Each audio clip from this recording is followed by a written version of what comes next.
প্রিয় দর্শক, আসসালামু আলাইকুম। বাংলাদেশ কৃষি চ্যানেল থেকে আপনাদের সবাইকে স্বাগতম। প্রিয় দর্শক, আজ আপনাদের মাঝে আমার শসা বাগান নিয়ে আসলাম। তো এখানে আমি তুষারা যাত্রা করছিলাম। তুষারা যাত্রা করার পরে আমি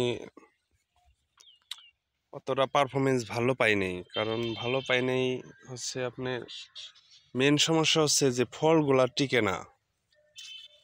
কারণ কোনো ফলই টিকতে আছে না, মানে দেখেন ফলগুলা মারা যাইতেছে। গাছগুলা অনেক ভালো, আমার গাছের বয়স প্রায় 70-75 দিন হয়ে গেছে, ওই জায়গায় কিছু ফল টিকছে দেখেন। এখন হিসাব অনুযায়ী হলে ওই রকম ভাবে প্রত্যেক গাছে ফল সেটিং হবে, কিন্তু ওই রকম ফল সেটিং হচ্ছে না। এর জন্যে আমি যেবার প্রজেক্টটা করছি, প্রজেক্টটা থেকে ওই রকম কাঙ্ক্ষিত ফলাফল পাইনি। তবে আল্লাহর কাছে লাখ লাখ শুকরিয়া, যাই পাইছি।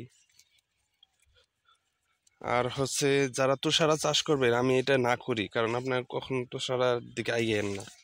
তুষারা জাতটা আপনি গিটে গিটে ফল, তারা শুধু বন্ডামি ছাড়ার কিছুই নেই, গিটে গিটে গিটে গিটে ফল, কিন্তু গিটে গিটে ফল, কিন্তু ফল কিন্তু টিকে না।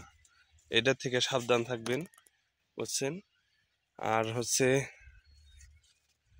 দেখেন, আমি এটা কি বলুম, যে আমি পর্যাপ্ত পরিমাণ খাবার দিয়ে রাখছি, তারপরেও গাছে কাছে হইতেছে না। আমি এত পরিমাণ খাবার দিতে হয় না। দেখেন এই যে জায়গায় কিছু ফল আসছে, মানে কি বলুম, বলার ভাষা নাই। তো যাই হোক, তো আজ এই পর্যন্তই। কারণ